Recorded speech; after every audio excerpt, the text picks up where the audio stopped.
gummy bear.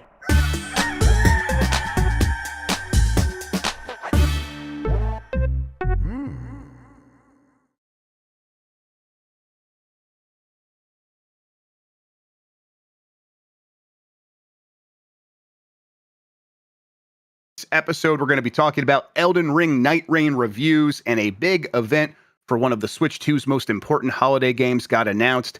It's going to be a good one because we have Chris Plante on the show. Plante, how are you doing? Hey, I'm doing good. What a great voice you have. I mean, Oh, I thank always know it, but hearing it in real time and watching it come out, It's something I actually, I work on a little bit because I've mentioned this before where I always feel like I got to go up a couple octaves because otherwise, if I'm just like relaxed and talking in my own voice, it gets down here and then no one can understand what I'm saying, including me. So I kind of have to like find this good range where I'm not straining too much so I can do these long podcasts and still be understood. But you know what? I like your voice on your podcast too, Plant. How are things going over in Plant World? what is going on over in my world? Well, I think the first thing that's going on is my Bluetooth headphones just randomly disconnecting while I do it. But fortunately, I have Oh, another fun. thing. But the other thing that's going on is I made a podcast thing, which I will talk about as I set my stuff up, because this is what it's like being an independent creator. It is frantically scrambling and pretending that you know what the. Are we allowed to curse on this show? Yep, you're Okay, good. that's what I Yeah. thought. I'm pretending that we know what the fuck we're doing. Yeah. Anyway, yeah. So it's been a weird couple of months. Um, and now I'm doing something very different than what I did before. And I'm making my own show, and it's called Post Games, and it is the show that I always wanted to listen to.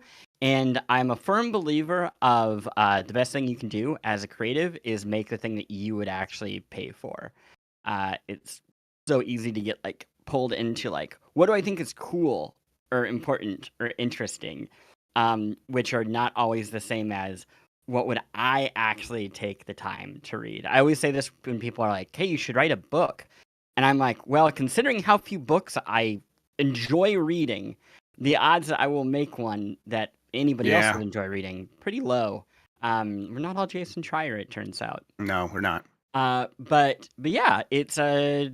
I don't know how much I should talk about it. It's a No, yeah. hour-long show. It's weekly. Basically, picture like anything that's on NPR, but like about stuff that you like and not stuff that completely bums you out. You can still listen to that. You should still listen to that, but that's not this show. Yeah, I listened to the first episode. I thought, I got immediately what you meant, where it's like this is a show that you wish existed because it's like, yeah, I've heard this show for a million other topics. Clearly, it works really well for video games. It's like a little bit of a marketplace is kind of what it reminds me of a little bit, where it's like, hey, we're going to have these segments, we're going to have a topic, we're going to talk about this stuff, we're going to get into it, and yeah, I really think that's a good fit. So I'm enjoying it. I'm glad that you got it up and running. How much of like a production lift is it for you? I'm like, because that's always the thing, right? For a show like that with some Yeah. choppy editing and stuff like that, and you want to make everything feel punchy. It's like, okay, how much time am I going to spend on this each week? How is that process going for you? It honestly, it's hard for me to know yet what is real. I think what happened is my life when I was at Polygon was just completely unhealthy, right? Like, I mean, that's not like I hate to say like that's the way it is because I like to believe that that's not how it is. But like when you are the editor in chief of a publication, truly, like you really do have like just multiple jobs. You are like writing, you are going to like you're traveling for work, you are just doing so much. So when I switched over to this, it feels like not much time at all. Right. But now I'm like wanting to make a more sustainable life. So I'm trying to monitor it better. I also have that tricky thing where I'm learning how to build the plane as I'm flying it, sort of thing. I have no experience in editing. Like literally, when I started working on the first episode, that was the first time I had opened a program to edit audio. So yeah, that I think is eating up most of the time. Right. But I feel really confident that I'll be able to maintain this like weekly cadence. I'm really lucky in that the hard part for these things is the way that the show works. I should tell people is I'll use this upcoming week's episode. this upcoming week, I'm talking about why you can't escape porn games, because I'm just endlessly curious about it, right? Okay, And same. for the structure for every episode is I want to make you an expert before we even get to the interview. That way, we're not just spending all of the interview time doing the brass Getting the tacks. basic answers, getting the who, what, why, where, when. Sure, yeah. Right. So I end up writing a 15 to 20-minute script that is the intro through this, and it's like research and has original journalism in it, and then we can throw it to the interview, and then we can get into like the real meat of it, right? With somebody who can give you that extra level. And I'm very lucky in that I'm just a very fast writer, like just very, and that comes from like being the Decades, cons yeah. like us who in the early days were writing 20, 30 posts a week. Yes. And then from there went into freelance where I was working at places like Hearst and doing a lot of more traditional journalism. And you throw those two things together and I can just move very quickly. I don't think I'm like the best at any of it, but I'm fast and consistent and clean.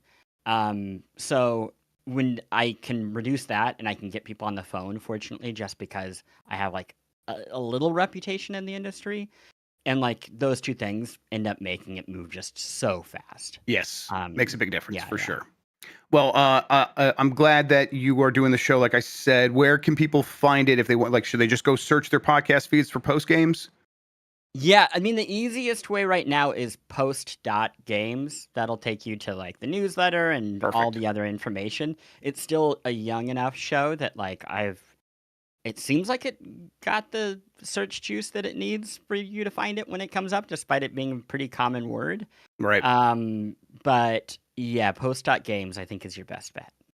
Man, it's just a tiny bit envious of you getting to like start something from scratch, because the idea of like, here's a podcast, here's a new idea, I'm going to do it, and then here's like the newsletter that goes along with that, and it's like this clean package that you produce there, and it's like over here we got a mess of like 50 different piles we have to attend to all the time. It's like, okay, we're going to put this show here, and if we do it, there's no just like one like neat little thing we can hand to people. I wouldn't change anything, but I really appreciate how you've built this so far. So good luck with Thank you. post games. Looking forward to hearing the next episode.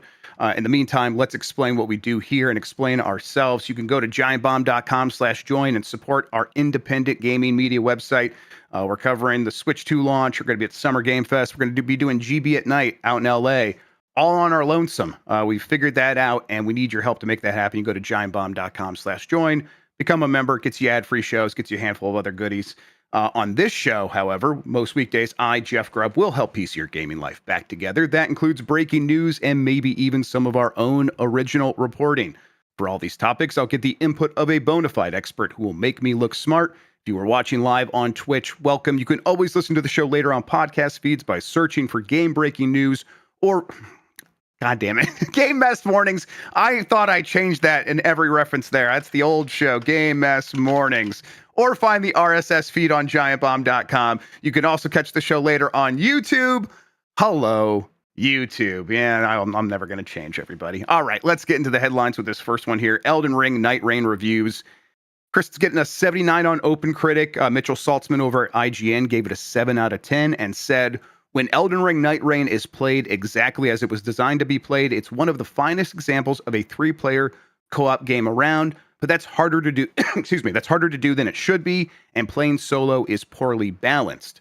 Richard Wakeling over at GameSpot gave it a 9 out of 10 and said, Elden Ring Nightreign successfully condenses the Elden Ring experience, cramming challenging combat, exploration, world building, and character development into a fast-paced and thrilling multiplayer game. And then Connor McCarr at VG247 gave it 5 stars and said, I cannot help but to love Elden Ring Nightreign. It's a strange beast.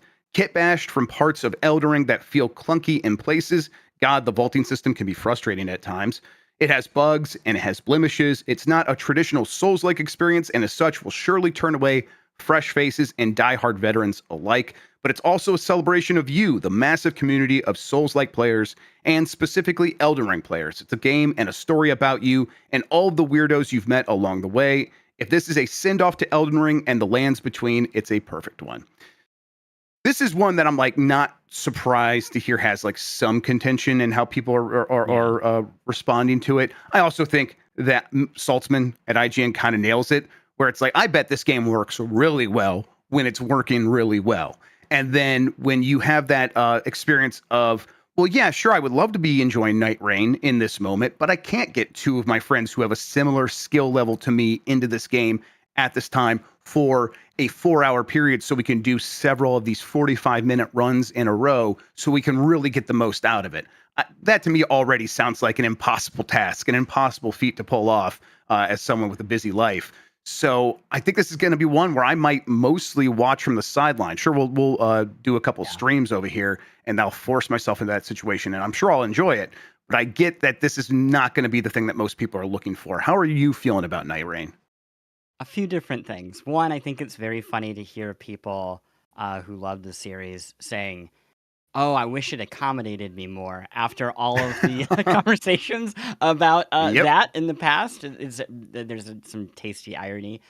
I mean, the big thing for me is like, whatever. I want people to play a game if they like it, and if they don't like it, they don't. I mean, that's how I kind of fall down a lot of these reviews, especially at this point when the reviews. I love all of this writing. We're in the car review period. The game's still new enough that it's hard to like have any really intense or interesting criticism. It's mostly like, does it work? How does it work? Right. What are the new features and stuff? And then how do you feel about that? Which is not always how you end up feeling about the game 2 weeks later. Yeah. Yeah. And I think this also just really gets at the absurdity of scores. And let me be clear, like we didn't have scores at Polygon. I don't have a beef against scores. I can use them as a quick reference point. But I don't want to like, I'm not, to be clear, I'm not calling out Connor, a great writer, and this is a good review. But 5 stars is very funny for a game that is so clearly described here as a 7 out of 10. Like if this was Earth Defense Force, you could use this exact same description, right? Yep. But it's not Elden Ring. And I think there's a weird thing that can happen with I always call them injured puppy games, where if like an injured puppy game gets made by Nintendo, it could be your favorite game of all time, and you're like 10 out of 10, even though I know it's broken. And that's important. Like that, the fact that it's made by Nintendo and people have those feelings is something you cannot discount. But I get, yes, absolutely. Well, and it gives you I think there's a bit of a permission structure. Yes. Where I think if you give Earth Defense Force a 10 out of 10, it's like, come on, like it's a permission to yourself you're talking about, right? Like a permission to yourself to enjoy it, almost. Like yes. Well, and you can even enjoy it. You could write the exact same review for both of these things. Yeah, the score is just not going to be there, and I think that it inherently is why certain games tend to always be higher and certain games tend to always be lower. It's like the bump of polish, the bump of prestige. But again, that doesn't really have anything to do with the game itself or even these reviews. It's more just the meta commentary of it's the score is the same thing it's always been.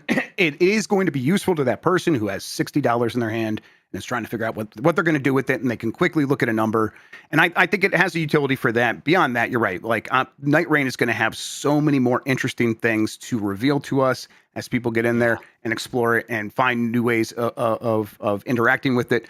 And that's going to take time for us to find out about it. In the meantime, go ahead. Well, I was going to say, do you think that they're making too many games?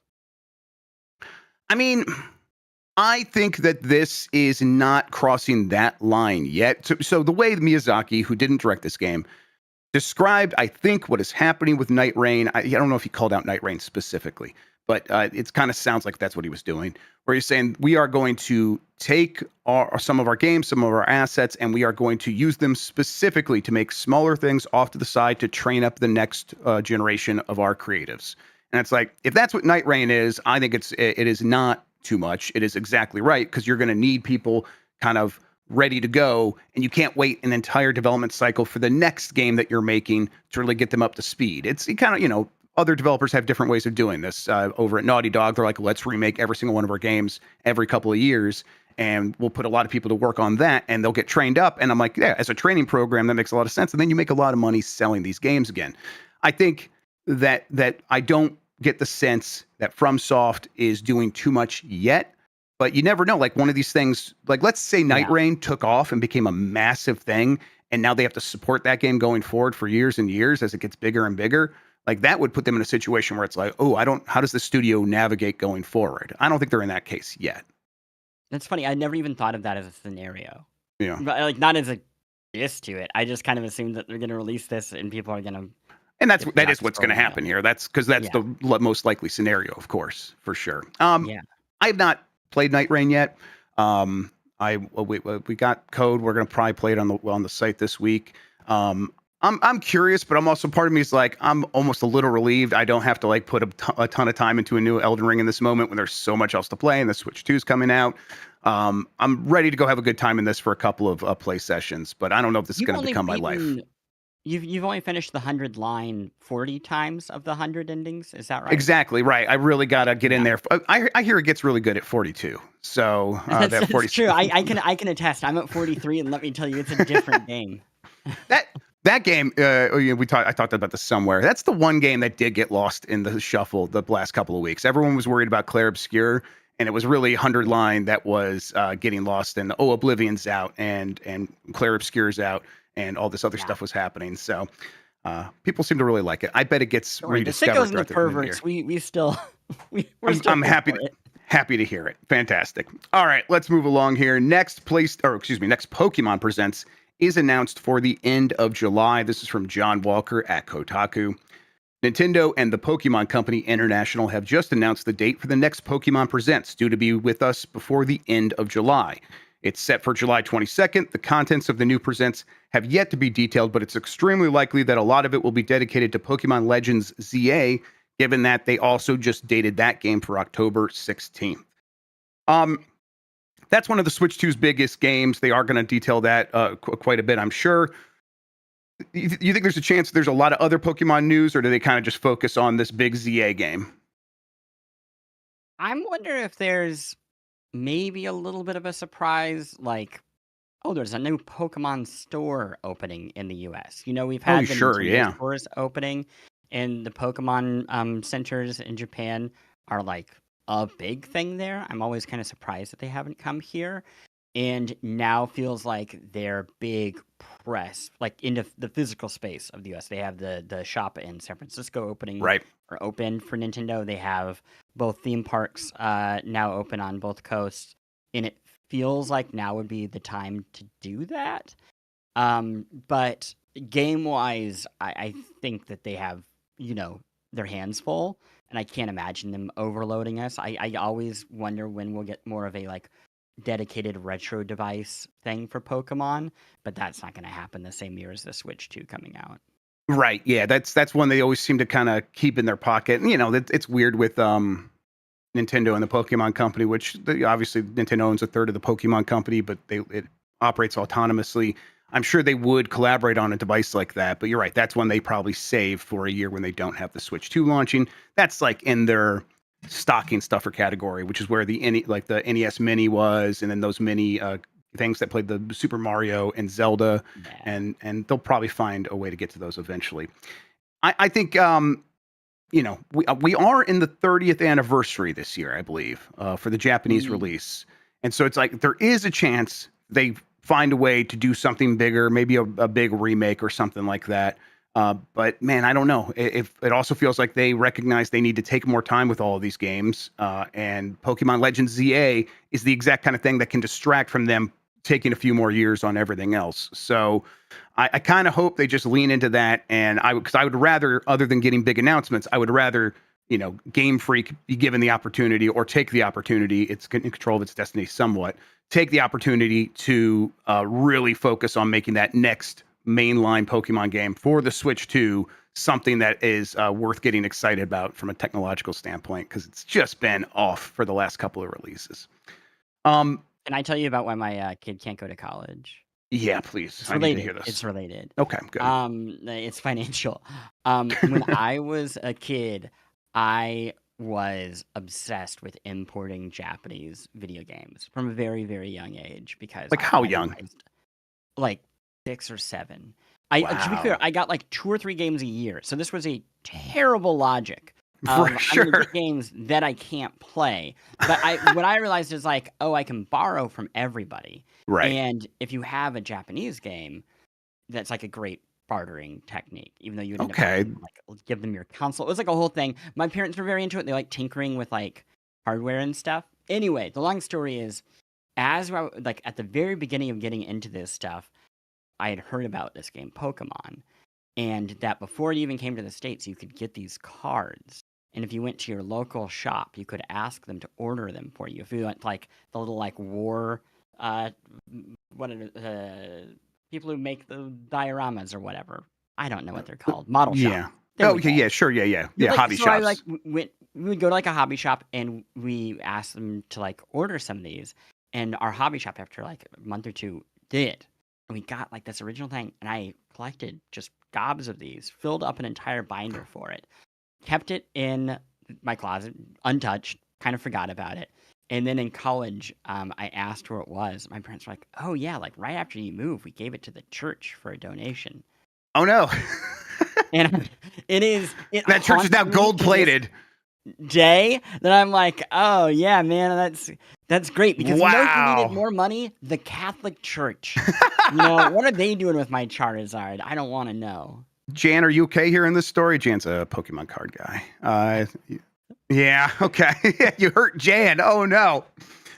Man, that stinks. I didn't have the prescience for that kind of thing. Now that means I avoided heartbreaking stories like this. But it also True. means I didn't have any treasure in my closet or anything like that. What, on the video game side, what was the favorite game that you like imported? Like, what's the standout? Oh, by far, Power Stone 2. Oh, hell Power yeah. Stone All 2 right. and Power Stone 2 from Japan and Echo the Dolphin from Europe, both on the Sure. Dreamcast. The Dreamcast was like, Defender of the for Future. Yeah. importing, felt like the dream. And it was at like peak point where people were making really strange stuff, and it still was just barely held back from the US for like 6 months to even like a year and a half. Right. Like a weird time. So yeah, you had the internet, you could be aware of a lot more, and yet you also didn't have access to it. So it was like I think like a golden era, that and the Sega Saturn for that sort of thing. Yeah, Sega would have been really good for that. The one game that I really remember importing was Donkey Konga. I loved rhythm games, Yeah. and I was like, "There's no chance they bring this to the United States," and of course they did. But I had no complaints because that Japanese version is quite a bit different, and it was still a ton of fun. And I still have that somewhere back there in that closet or over there. Yes.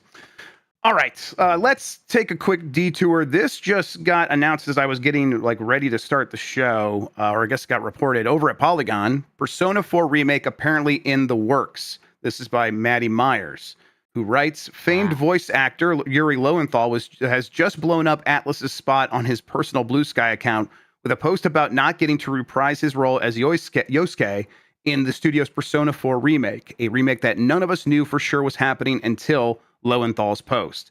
Here's what Yuri posted. And for those who keep asking, no, I will not be returning as Yosuke for the Persona 4 remake. I asked, maybe I even begged, but they don't want me to come back.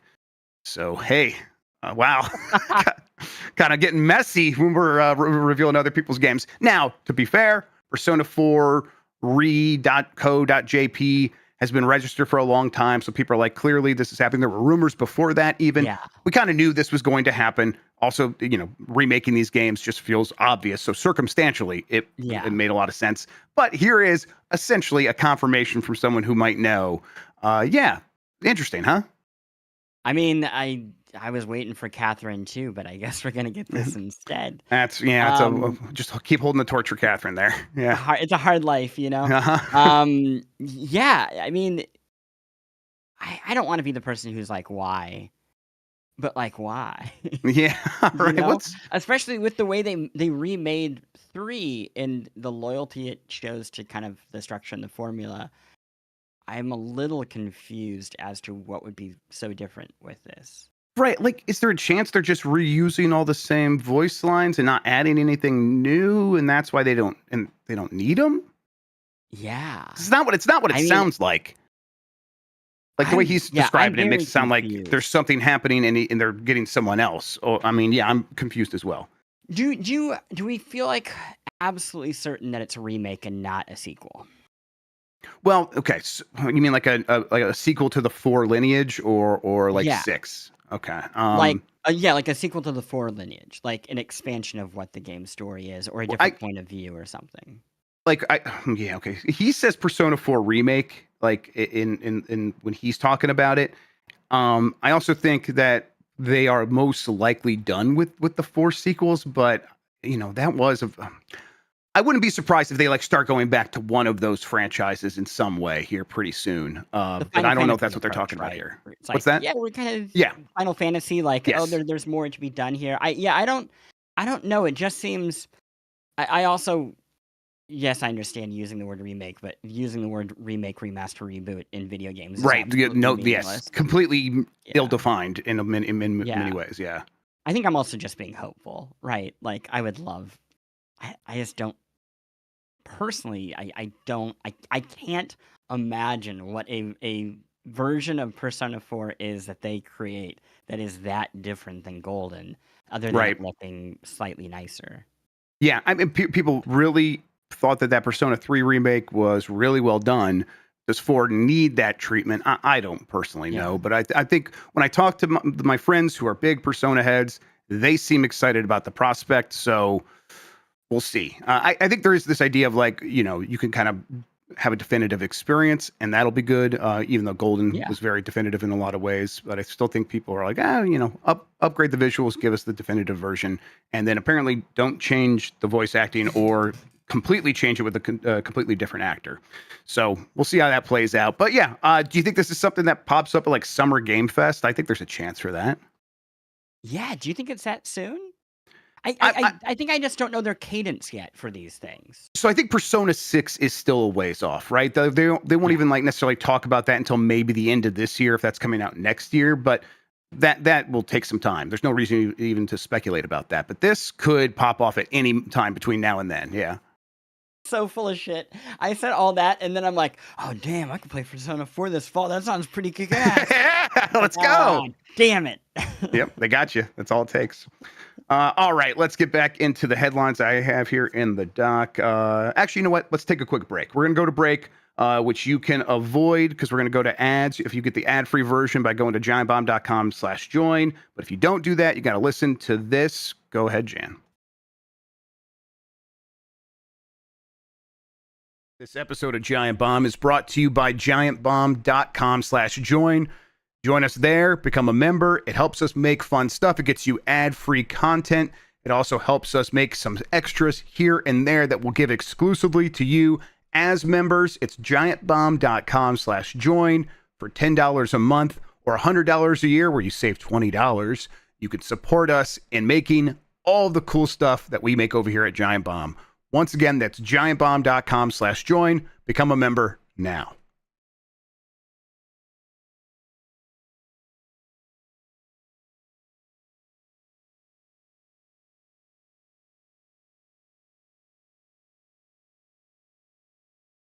All right, welcome back to Game Mess Mornings.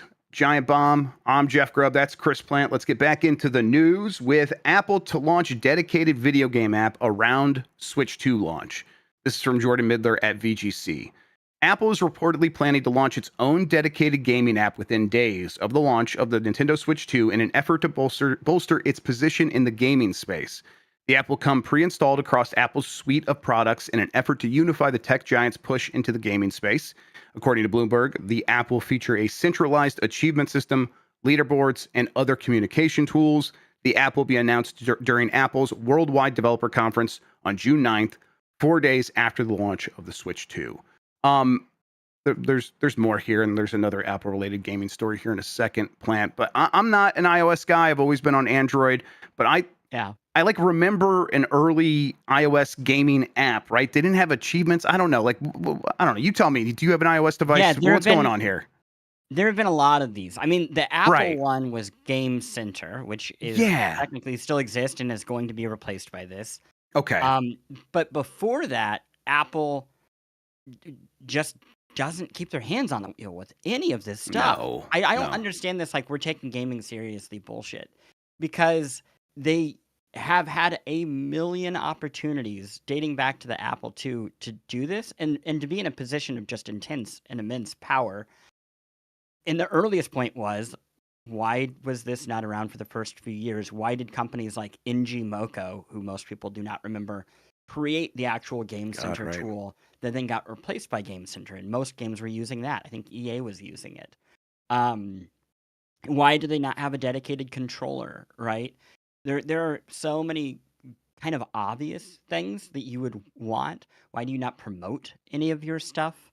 I mean, it just feels like Just Apple and games is like they are never going to take it seriously because it's like not in their DNA at all. It's in their DNA to sort of be skeptical of games in some ways. it's this weird thing, especially in the era of iOS, where it is responsible for most of their money, It's massive sums of in money. right of the software spot, and Yep. yet this refusal to take it seriously until things look grim. So it's like, am I surprised that they're announcing this when they have completely lost sight of their AI strategy for the past 3 years? And like, forget whatever you feel about AI. Their job was to figure Right. that out alongside Google and Microsoft, and they just tremendously dropped the ball. So much that what they were advertising for the last iPhone, like the features just are not available. That's a problem. Hmm. So this feels like a classic. We got to go take care of that thing that makes us money, which I think is just video games in general, like deeply relatable, I will say, where you have a thing that is, video games forward and makes money. Not gonna say any more than that, but I'm not surprised. I'm both not surprised and not going to get my hopes up that there's actual an actual taking seriously of their game strategy here. I think the people who work within it are doing genuinely incredible work. I think Yes. Apple Arcade rules. They I got some good think the editors people over who are there that doing it, like, yeah. yeah, the editors are great.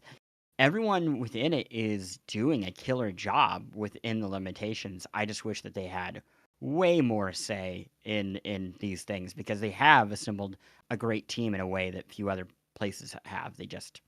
They really have them on some limits. Yeah, I've always been a little bit sort of, best word to describe is butthurt about iOS and its relationship to video games. Like just the years and years of making so much money off of them, and then like banning games that are historical and try to talk about the Civil War because they had like the rebel Hmm. flag or whatever in there, the Confederate flag. And it's like, look, this is not what you think it is, or I don't even know what you think it is. This is actually an educational or at least a thinking game and worthy of being considered art. And it's like they won't even let it into the door. I always found that incredibly frustrating. So the idea that they end up back here without sort of reckoning with their deep seated feelings about video games first is like, okay, you're just going to end up back, like you said, taking your hands off the wheel here because it's not something you think about seriously. Even though it, yeah, like you said, makes most of their money. It really is this Yeah, mass, which is why they fight so hard against Epic and trying to keep that 30% cut in everything.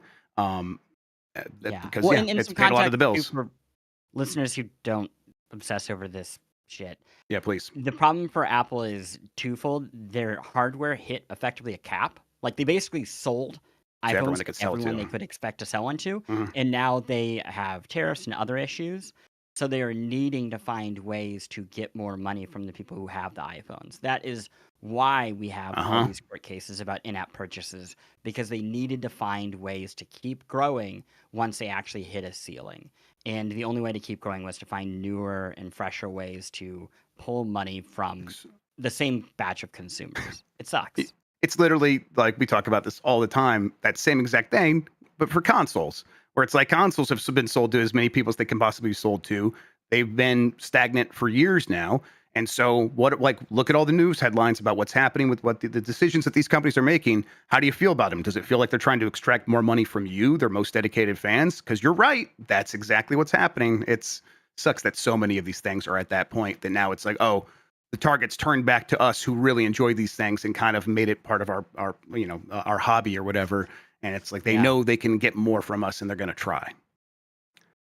All right, sticking with Apple. Apple acquires first game development studio. This is from Alex Hopley at Game Reactor. Apple has acquired its first video game studio. The tech giant recently revealed it acquired Rack 7, a two-man development team behind Apple Arcade's 2019 hit, which was, Sneaky Sasquatch.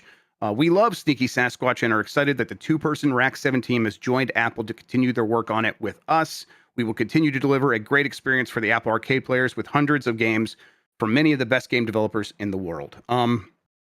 Apparently, Rack 7 is going to continue working on the game. They're going to try to make it even bigger with Apple's help.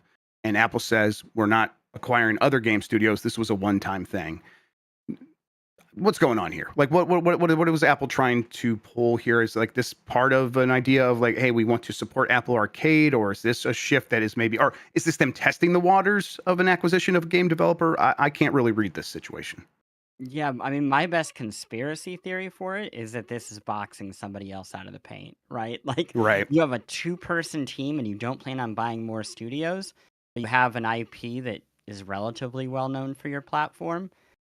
I don't know. It feels to me like somebody else wanted to acquire this team. It's small, I assume comparably cheap, and Apple hears that they're going to lose this sneaky Sasquatch. What do you do? Like, you throw some money their way. I do believe them in that. Like, it doesn't seem like there's much more to it. Yep. Then we really wanted to make sure we continue to have these games on our system, and this was probably the only way to ensure that. 2019, is this I'm not familiar with Sneaky Sasquatch. Is this a game, like you said, still pretty relevant and well known? Yeah, it's a game that you would find on an Apple Arcade the moment you booted it up. Okay. Like, All right. it's one of those games, yeah. Cool. All right, moving right along. Ahead of Switch 2's launch, Animal Crossing New Horizons gets its first update in years. This is from Alex Newhouse at GameSpot. Really, not much to this. They are just updating it so that when you play online cooperatively with other players between Switch 2 and Switch 1, it'll be more stable. But I did want to talk more broadly about Animal Crossing with you, Chris Plante. Do you think that this is a sign, or do you think that Animal Crossing is one of those guns that Nintendo's reloading relatively soon to get ready for the first year or year two of the Switch 2? I mean, that's the rumor, right? The I think rumor so. is that they've been working on it for a while now, that they ceased Makes a lot of development sense. on Animal Crossing New Horizons maybe earlier than they had originally planned because they wanted to make the forever game version of it. I wouldn't be surprised if we saw it in the next 2 years. But the great thing about Nintendo is there is no confidence in anything. Hmm. They are not afraid to sit on games for as long as they want. So maybe they have it planned for this December. Maybe they have it planned for next December. Maybe they'll change their minds 20 times between then and now. Um, I would never bet a single dollar on a release date for a Nintendo game Right. until they have announced it. Yep. And Yeah. even then, I bet my hair once, and that didn't go well for me. So yeah. Yeah, they moved it a month mistake. and screwed me. So yeah, it's the kind of thing where this is something that could really pop up at any time. I do think they consider it like one of the more important franchises at this point. That last one did sell 45 million copies or something like that. That number though does make me think a forever game version of Animal Crossing. Um, is there some risk in that of because they were having so much success just making one per platform, and it grew so much on the Switch. It's like they can Yeah. kind of just make a game and sell it at $60 for 5 to 10 years, like they're going to with New Horizons, and then eventually just make another one. What benefit do they get from the forever game version of it?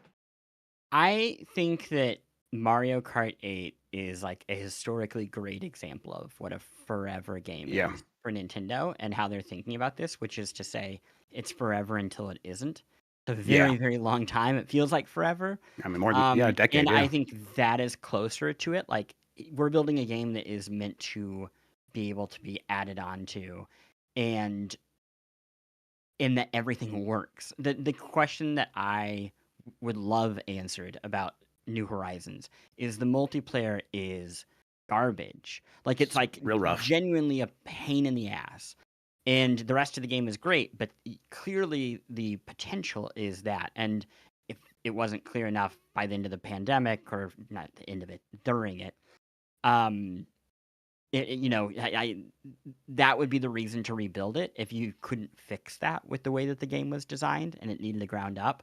So when I think of what they're building right now, I don't picture Fortnite. I don't picture in-app purchases. I don't picture any of that stuff. I just picture a game that is okay, we've it is solid on every facet, and we can start hooking things on year after year for the next 10 years. And then we'll know like what does an Animal Crossing game look like a decade from now. It'll look like something very different in the same way Mario Kart Open World Edition does. Yeah, I think for Nintendo, I think you're right that they would just define it as a game they can come back to when they need to without having like they did with Mario Kart, where it's like suddenly years later, after not doing anything, they had new rounds of DLC. That's the Nintendo version of this, I think, and it's like Animal Crossing could very easily get to that point where if they could do that with New Horizons right now. If they release DLC for it, sure, that would just sell completely fine. But I think you're Do you right that think that the online version is the online issue is something they want to solve and then start doing that. All right. What was your question? Oh, for you, do you think that they expect the same type of sales and interest as they got with New Horizons? I don't know what they expect. They probably shouldn't expect that, kind of across the board for all these games until they know what the Switch 2 is going to do. Because the Switch 2 is very likely going to end up following the trend of the follow up Nintendo console, very similar to the console before. It doesn't do quite as well, right? The 3DS did really great, Yeah. 80 million units or whatever it was. That is almost half of what the DS did. And the DS was like an all-time success for them, and that's true from NES to Super Nintendo, and even N64 to GameCube, and Game Boy to Game Boy Advance. Although obviously that's a little bit stranger in that situation. But so I think that trend likely holds out here, and so just generally there will probably be slightly less excitement and slightly fewer people to sell the game to. So just like physically, it'll be harder to sell as much. Yeah. It'll be difficult to sell as much as Animal Crossing New Horizons did, but I do think it is one of those franchises that has fully broken through. And now when a new one comes about, it's going to be like Tears of the Kingdom, where it's going to be good for 20 million copies sold almost no matter what, which is more Yeah. than about any other game that gets released. I mean, I think that's the tough choice that they have to make when they are setting the release date, right? Which is, do we want to wait to release this once there are a lot of Switch 2s already out Right. there? Because then it's more likely people will buy the game, and if there is a moment, they'll participate in it. Or do we think it is so strong that it can be a hardware mover? Yep. And that's a tough choice because if you want to wait for there to be enough consoles, you're going to be waiting 3 or 4 years Mm-hmm. to get that kind of like threshold moment. And there is a scenario on the flip side where you launch it a year from now when there's not a lot out there and it doesn't get the same traction it did in the past. And it is a game that benefits from a moment. Like, yes, Yeah. people can hop into it whenever, but it is different from Mario Kart. Like Mario Kart, the social fun is what is happening in the room while you're playing it. Animal Crossing, the social fun is like what is happening everywhere while you're playing it. Yeah, and we saw that reflected like in the MPD or Circana stuff where Mario Kart would not even from their like Nintendo's own numbers. Nintendo would be like, "Hey, Mario Kart this quarter, 10 years after release, sold 1 million copies in the last quarter," and it's just sold better than just about any other new game getting released because it is very much that forever game already. And Animal Crossing definitely sold better than most games each quarter, but it wasn't doing like Mario Kart. Nothing was though, to be fair. Yeah.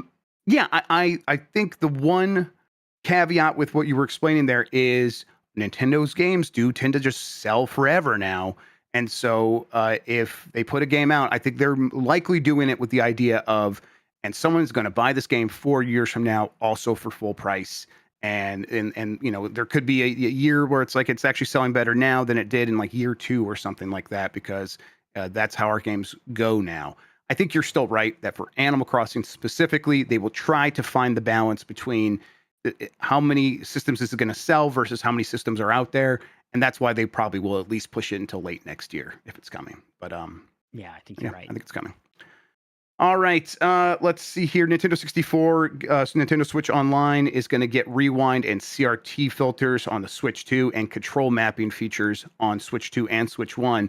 That's the one that like I'm most interested in because N64 controller mapping to a normal controller is troublesome sometimes, and it's like I just want to be able to like do that myself and not have to do it on the system level every time I'm playing. Although I like a good CRT filter, as we talked about earlier. You play much NSO and Nintendo Switch Classics or anything like that? There's some people who like just dive into them nonstop, and some people who never touch that stuff. I love the idea of it, and I got Sure. really obsessed for a week. My son plays this stuff like Oh, that's crazy. awesome. Like Yeah. this is his go-to. And I think it's just that experience.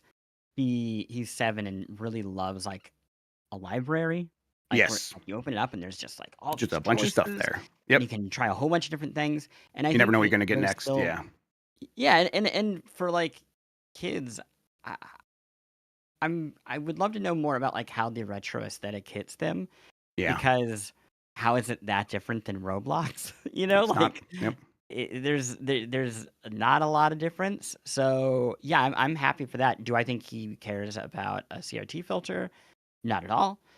Will he like the rewind feature? Yeah, probably. It'll be less frustrating. So that sounds good. Can finally get him into Blast Corps. Can be Yeah. a real boy now. You know, no Woo. pain. Finally, finally, the Plant family's gonna have 2 men now. I love to hear it. Yeah. Blast Core is a favorite of mine for sure. Yeah, you're right. The kids, like, why would they ever care about a CRT filter? Like, that's one where even some people around my age who like grew up on emulators, like playing Super Nintendo games on emulators, they're like, wait, why do I need a CRT filter? This looks just like it did when I played the game when I was a kid. It's like, wait, were you playing on PC? It's like, yes, you were. And it's always funny to Yeah. like hear those stories. I'm like, yeah, you didn't see it the way I guess it was intended, or like that how I feel it must have been intended. But there's a lot of people just grew up on those raw pixels, and that's usually what you Yeah. get these days when you're getting something like Nintendo Classics. That's funny. I had not thought about Nesticle being like the Yep. entry point for most people or a lot For of for a gamers for significant getting number, into like it. Mike Minotti, I do when I was doing show. He's like, no, I don't care about CRT filters. And we talked it out one time. It was, yeah, he finally played a lot of his favorite games on the NES and Super Nintendo a few years later on yeah Nesticle and a few other things. So yeah, that explained it. Great. All right, couple more headlines here. Let's talk about this one. Plan. GameStop just bought $500 million worth of Bitcoin. This is from Eddie McHugh at GameSpot. Video game retailer GameStop is a big believer in Bitcoin. The Grapevine, Texas-based company disclosed today, May 28th, that it had purchased 4,710 Bitcoin. At the current trading rate, that's more than 510 million US dollars. Quickly, Bitcoin is, I think, back to its highest price ever. Kind of bounced back after being, I guess, a little bit down for a few weeks. I don't know. That's as much as I know about it. So bad time to buy, but whatever. They're buying a bunch of Bitcoin. What's going on here? I've heard that they want to be sort of the nerd version of Dorkshire Hathaway, I think is what they want to be. That's in like all in the Bitcoin and cryptocurrency area. That just sounds dumb as hell to me, but what do I know? Yep. Um, so I think this is a great idea. I have no notes. I think it's brilliant. And here is why I think it's a really good idea. Yes, Um, please. it is not unusual for very large companies to spend a lot of money to invest in smaller companies or in assets. This itself Yeah. is not unusual, and I want to be like very clear about that. In the capacity that when I worked at Vox Media, um, NBC Universal, I believe, or Comcast, invested in us. Like there were different other larger companies that would put money into us. Penske Media. That's not unusual for a large company to invest in something. What is wonderful about this is they have put their money into something they can't fuck up. It's great. They put it into Yeah. Bitcoin, and the biggest person it will hurt is them and all of their investors Hmm. versus them putting their money into, let's say, some random media company or anything else that they would then have to operate.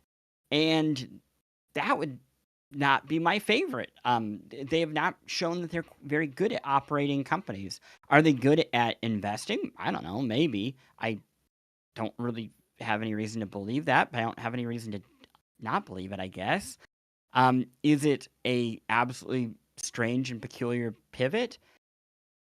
Kind of. I mean, yes, it is on a very top level Yeah, weird but if that you they know the like hit. CEO, it's not that strange. It's like, yeah, this is right in line Yeah, for that fucking nerd. well, and also, like, they do need to make some just absolutely wild pivot because their business is Yeah. non-existent, and I think you look at something like them or something like, an airline, and this is a bit of a reach, but these companies are borderline banks.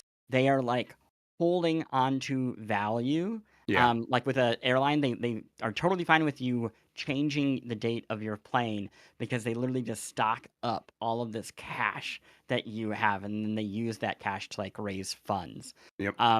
That's not so different than like how GameStop was built around used games and all of its weird approaches to like taking money in a non-traditional capitalistic sense. So am I shocked that it would do something like this?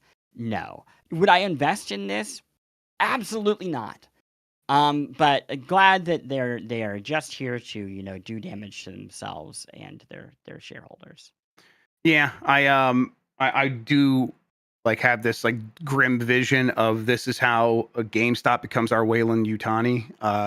They just somehow latch themselves onto this, and suddenly we're 50 years in the future, and you got to go get an organ transplant from GameStop.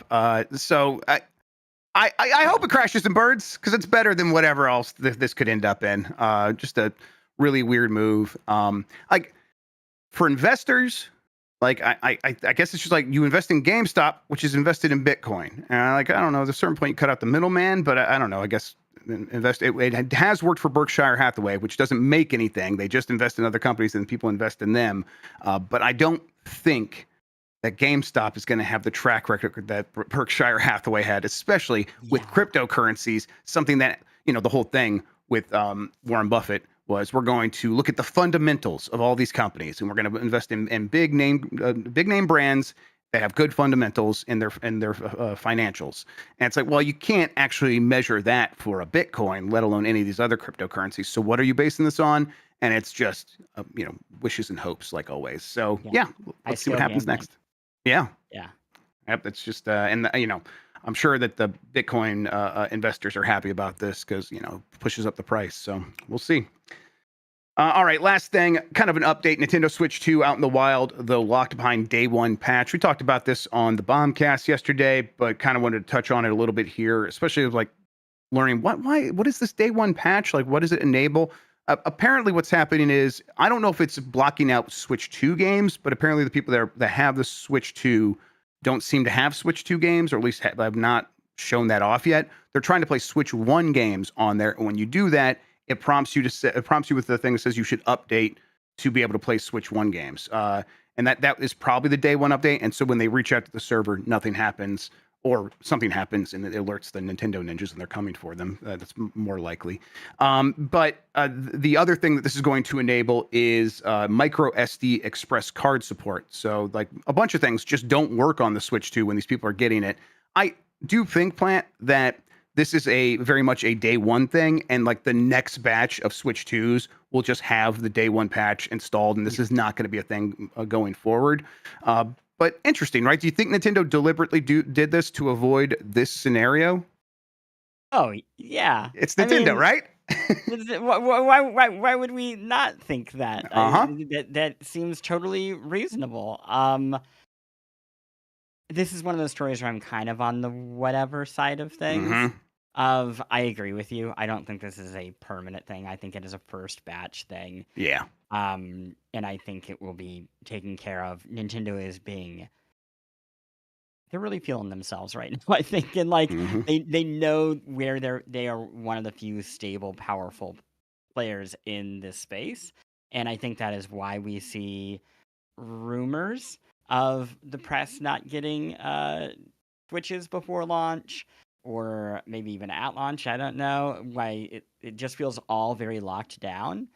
I do think. What do you need the press when you got Nintendo today? That app is going to tell you all you need to know. I keep just looking at my Nintendo alarm clock and it's not telling me shit. I know. Give me the Me scoop. too. Yep. Yeah, I don't know. I mean, how do you feel about this? Is it a thing that you worry about? No, not too much. I mean, worry about it in the sense that these companies do feel a little bit detached, and that might signify other issues. But no, I mean, I think we're going to have to get our hands on the Switch 2 to find all the ways in which it's going to annoy us. I don't think this is going to be one. This is very much a puddle news sort of thing where it can cause concern before you actually have the device. And then once you get it, you're like, oh, I won't even think about that ever again. I did look at the micro SD express card thing. It's like, is that similar to how you have to activate the Blu-ray drive to play Blu-ray DVDs or Blu-ray discs and movies on your PlayStation 5, your Xbox, because when they do that, they have to send a consortium fee to the Blu-ray consortium, so they only activate it once you ask for it. It doesn't come activated. Apparently, SD cards don't work that way. There is fees, but you pay the fee when you implement the device in the first place, so they've already paid that. So I was like, is there an explanation for some of this? Because they Yeah. apparently on the Switch 1 also had a similar thing where to use an SD card, you had to download an update. I'm like, well, that sounds like the Blu-ray thing. Apparently, it's not that. So it's just Nintendo being strange about this. I Yeah. don't know. Yeah, I mean, let them have their feelings. Everything is gravity, right? Like right now, they're very, very high. Yeah, I'm sure that the Switch 2 will be fine, but nothing ever stays as high. Nothing ever goes as that's right. low. Like the, we will equalize, and I think it'll be an interesting few years for the company, to Yep. say the least. Yep, and I'm looking forward to just getting the Switch 2 in my hand so we can actually see what the thing's about and talk about it, and not have to worry about Nintendo giving us all the details, because they've actually done a pretty poor job of that so far. They've done a good job at selling the thing and getting excitement going, but actually giving us those details, it's been very spotty. So we'll just get the thing ourselves and figure it out. I want to All play that Red right. Faction Gorilla game. Looks good. Yeah. The Donkey Kong. Yeah. That's Right. Yes. The Red Faction Gorilla game, of course. Yeah. yeah, I yeah, yeah, yeah, yeah. I, I want to punch through those walls so bad, Plant. You have no idea. Good. Uh, all right, we got a poll question to get to. I have this from last Friday because we were off on Monday. Let's see here. Do you want a Star Wars Battlefront 3? 55% of people said yes. 45% of people said no. There's been a lot of hype around Star Wars Battlefront 2 Plant, because I think Andor got people feeling pretty good. Revenge Mm. of the Sith did well in theaters, and so it's at its highest